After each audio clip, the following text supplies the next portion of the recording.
Siemanko. Cześć.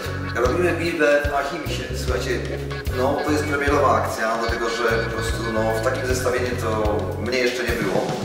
Będzie Yeti, Selector.